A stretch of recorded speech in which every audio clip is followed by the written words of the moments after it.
Hi guys, it's me again, and we're going to be doing a lesson today on facial features. Yay! So facial features include eyes, nose, and mouth. As far as ears go, we can cover that another time because those are their own whole little world of shenanigans. So faces, let's get moving right along. Faces in shape, sometimes I struggle actually with face shape because men and women, they are differently shaped, and sometimes you want a guy to look more feminine or a girl to look more masculine, which isn't as hard as you might think. If you remember the rules of shapes, basically, men are generally more square and female are more round. So when you make a man face versus a female face, I think it's a good idea to start with a square for a man and a circle for a female. Why this is women are a lot more curvy and round and soft, and men are a lot more like chiseled and hard. So when doing men, follow that square rule, and you could use that for cheekbones, for chin placement, for just about anything. Women are about the same circularly. And adversely, you can use the shapes for either or to make a man look more feminine or a female look more masculine. Females can look more masculine by adding like darker cheekbones or a heavier chin, etc. So let's dive right into male facial features. Once again, we're following this square shape. We can make basically really easy contours here, where you're making little lines inwards, kind of look like an alien at first. But as you can see, as far as following that shape there, you already have a man head starting to form. How wonderful. And it's always good to kind of annotate where the ears are. Definitely around the top of the head, because heads aren't square. And I'm sure you guys have probably all seen this before. If you're drawing, you'll see the classic square in the center, right? This whole little line graph thing for mapping out the features, which is excellent for new beginners to artwork, or even those who want to be super precise. I don't use them all the time. Sometimes I do, but I think I've drawn so many faces by now, I'm like past that point. However, these were so great learning out, because when you draw these lines across here, these should annotate where the ears are, and the line down the middle will pretty much show the position of the nose. And of course, these top lines should be your brow line. So for a man, the nose sometimes I think is going to be a little bit more wide. They say not to draw the nose at first. When you're trying to do like hyperrealism, the nose should just develop on its own. I really have this problem. I personally like to know where the nose is on my face without just like having it form. It's okay to do the lines so long as you're not trying to add, the full deep lines of the nose and all the nostrils and everything. It'll just look weird. But as far as noses, you can make them look really good. You can either just do like a little divot down, which is a good annotator of where it should be. But I like to do little lines on either side for basically indication of nostrils. And then you can use little dots here and here to show that nostril flare. Up here, brow line, we'll get to that in a second. Eyes should be basically just below the brow line. And some people, their eyes are going to be lower, their eyes are going to be farther apart or closer together. So if your picture ends up with eyes far apart or eyes too close together, or one's kind of droopy, well, that happens sometimes in actual genetics, so don't worry about it. The eyes here, man shape, you can make them like perfect almonds. I think that looks a little weird, but to start off with, it's not a bad idea to make them a more almond shape, because generally we all have kind of that shape. From here, I like to add a little divot where the eyes are, because we all kind of have that. That helps better shape the nose, so that the nose doesn't just look like it's hanging out without any other contours. Adds a little bit more depth to your images. And you can make them smaller or larger. I'll make this guy's eyes sort of small. I generally think men's eyes are a little bit smaller on their face. That looks a little bit more masculine, and female have bigger eyes, but who knows, that could be the influence of years of watching anime. Men generally have thicker brows, so let's stick to that thicker brow line for men. Pretty easy, right? We'll go like this, and I'm only going to do half the face on the man to show you how we can make one side look more feminine with ease. So we'll make this side the masculine side here. add a little bit more depth, add a little eyelid crease, and place a pupil wherever you want. There we go. We have that. And as far as mouth goes, you can kind of choose what expression. I'll give him kind of a somber expression. He doesn't really like how he's being drawn at the moment.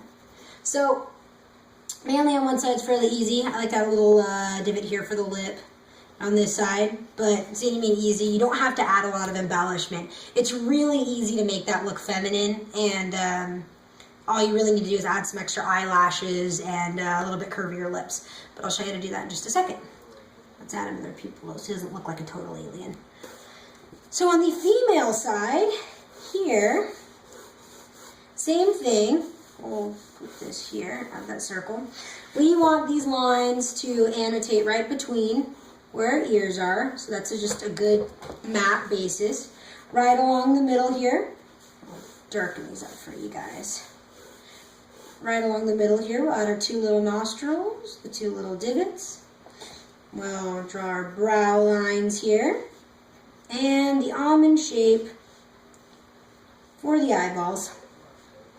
That was terribly crooked. So, and once again, add the pupils. I think we'll give her a little bit rounder eyes, a little bit rounder shape. It looks a little bit more open. And then women have a little bit thinner brow in general. There are some Bushman eyebrows out there. You can make them super thick or super thin. I'll make these a little bit thicker.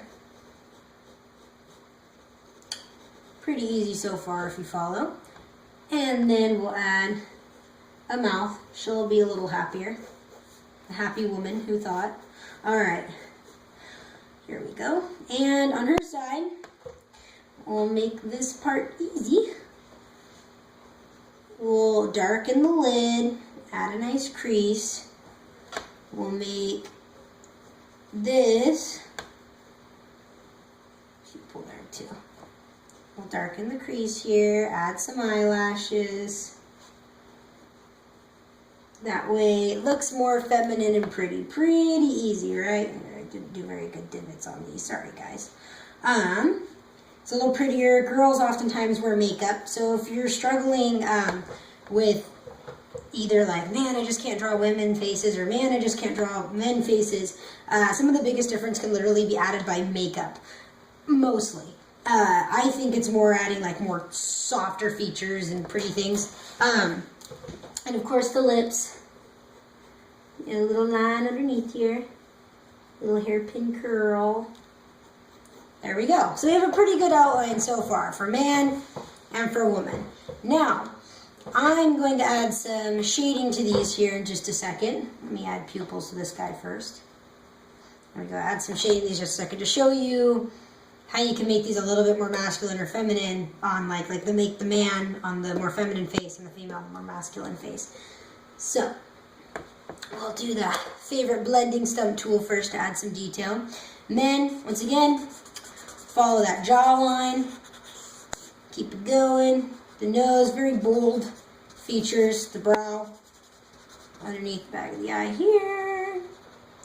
Add some design there. On the nose. You can just carry that over, of course. The male lips.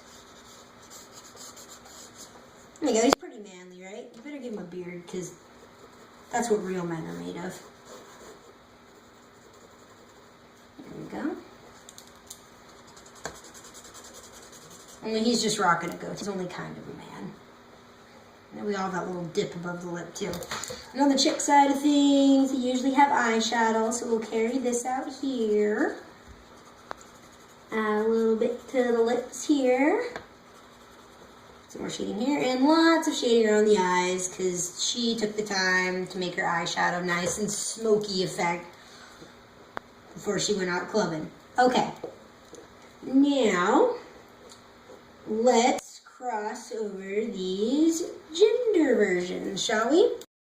So, in order to make the man look more feminine on this side, we'll follow up the same rules we did with the other one and add darker highlights around the eyes to accentuate a feminine look here. Got a crease above the brow. Let's add some eyelashes, give it some flair. Right now we're still in the drag queen looking stage, but that's all right. With a little bit of extra shading here, we can make it look like eyeshadow. Add a little more color to the eye. And then, as far as lips go, make them a little bit more curvaceous and dainty. I think men have a more pursed, fine line sort of look with their lips. The women have a little bit more of that curve, that little hairpin curl, I guess, to their luscious kissers. And also, when doing lips, I think it helps to do like a little W shape here, like a little U in the center, because that's where the lip dips down naturally anyway, and it looks nice. Just don't give her a duck face, because we all know how not cool duck faces are. And you can still keep the chin square, but bring it in a little bit. All right, now that we have the more masculine female done, we'll move over to this side. And we can make this a boy no problem. You add a little bit thicker line to the brow, and then add that eyelid crease. You can still add some shape here without making it look too girly. We don't need a bunch of eyelashes or anything. And here we go. So give it that little lip divot here. Add a little shading to the nose. Let's do those bags under the eyes too on this side. So that adds good shape when you do that. So you should remember to do that. And we can still add a little line to the top, but we need to color it in as much. On the girls, you color it in because it makes like sense of lipstick, which is pretty stereotypical with women. So when you're first starting out and you're practicing with the feminine image, coloring in the lips and making them look like lipstick definitely helps with that image. So we'll add a little bit of shading here without coloring them in a bunch. And the boy, feminine looking boy, is pretty easy because for him, he looks more like a child or like a paper boy or something from, I don't know, like the 1920s. That's what I picture. But like young paper boy kind of status, or like young regular girl. And this looks more like a woman and then super manly with his super manly beard. Yay! As far as features go, they're all pretty easy. Eye shape and everything, of course, is completely interchangeable. You can add smaller eyes, bigger eyes, rounder eyes, more slanted eyes, and something that helps immensely too in like facial features and like capturing that feminism or the more masculine looks are definitely hair. Because once you start adding hair in there, even if your chick doesn't really look like a chick, you can still add the hair aspect and it'll look like it. And granted, you can make, you know, guys with long hair, and if you give it a beard and long hair, I don't think people are going to question if it's a long-haired guy or not, I would hope. Yeah, hair makes all the difference in the end, a lot of the time. So, add a little bit of spiky hair, add a little bit of pretty long hair, curls. But either way, I hope that helped a little bit at least with facial features. I can go more into depth, of course, on like noses and things like that. If you guys have any questions, let me know. Otherwise, I think this pretty much covers the capture of masculine and feminine features on a female and a male. All right. Hey guys, Paige again. Thanks for watching my third video. I do hope that you're enjoying my art tutorials, and don't forget that if you guys have any sort of suggestions, comments, concerns, or commissions, please feel free to email me, artist@pageosity.com, or visit my Facebook page at facebook.com/Pageosity. Good luck with your drawing.